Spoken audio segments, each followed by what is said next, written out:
Yo, what's up mga kaibigan? This is I2K po again. Ngayon nandito ulit tayo sa channel ni Pinas News Insider. Dito naman ulit tayo magbibigay ng komento at reaksyon. Kaya samahan nyo ko guys. Let's go!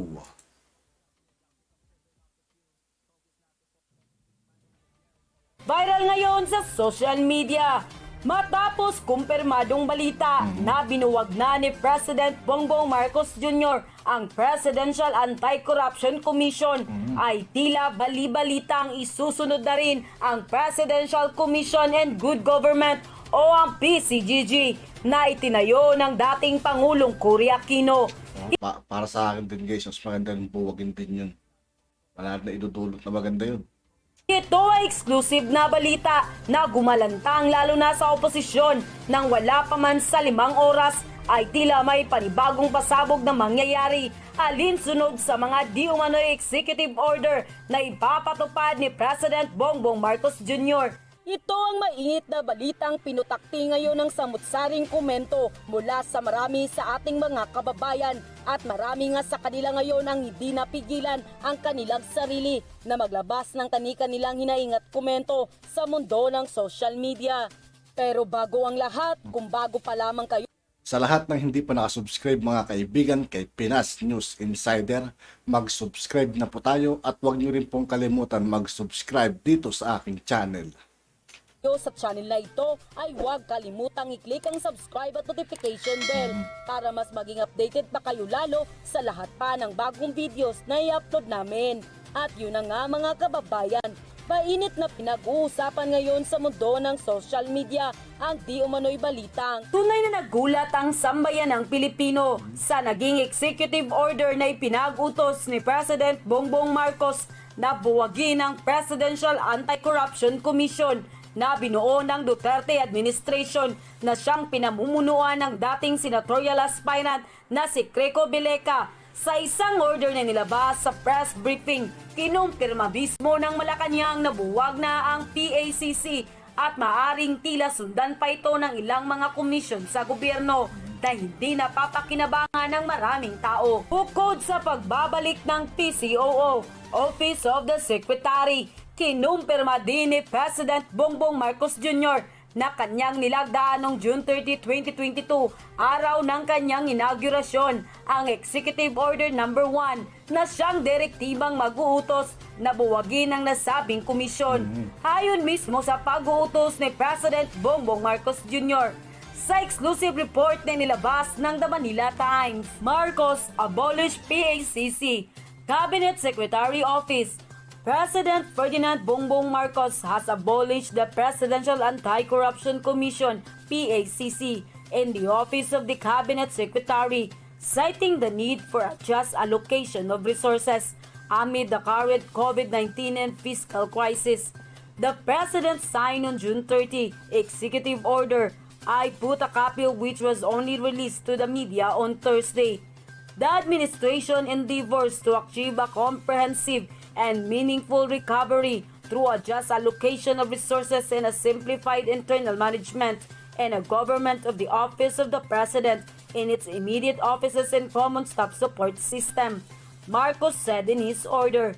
In order to achieve simplicity, economy and efficiency and bureaucracy without affecting disruption in internal management and government, the administration shall streamline processes and procedure by reorganizing and abolishing duplicated and overlapping official function.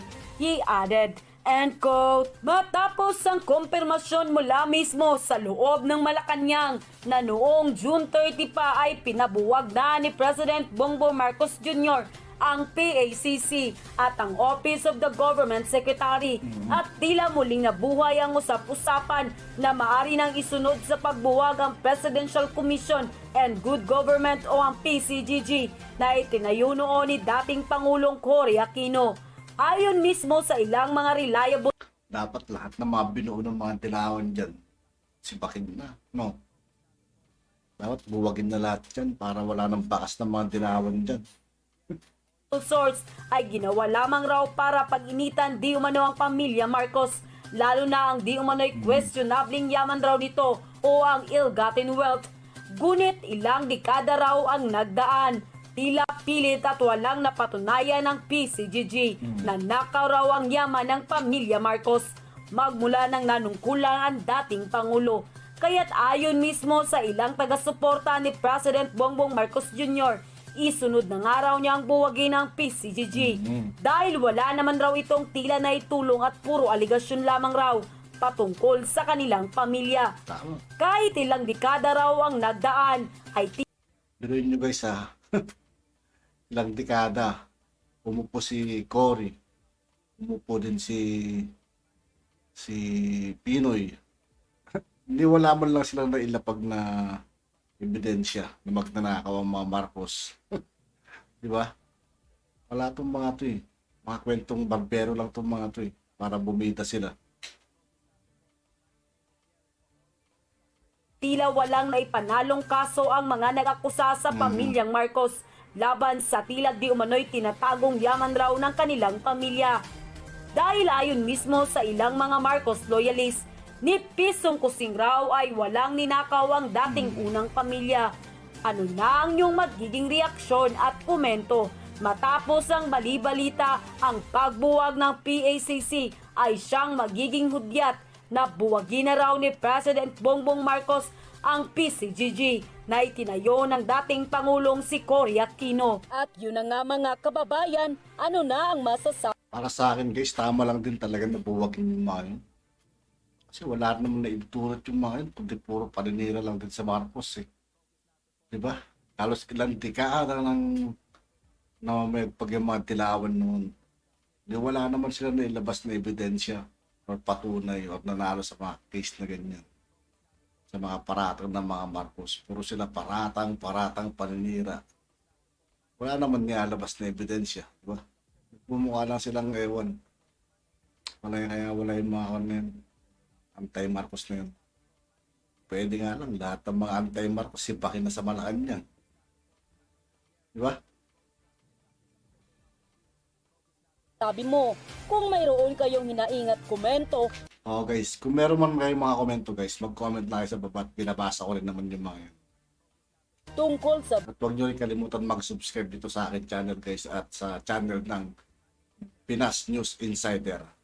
video na ito, please comment down below. Pag-uusapan natin yan sa comment section. At kung nagustuhan nyo ang video, ay huwag kalimutang mag-iwan ng like at i-share na din para mas marami pang makaalam sa makabuluhang video na ito. Maraming salamat po. At yun nga po mga kaibigan, dito po nagtatapos ang ating reaction video. Muli ako po si I2K ng Sundalo ng Tunggalo at 811. Maraming salamat sa patuloy na pagsuporta. Yeah, peace out.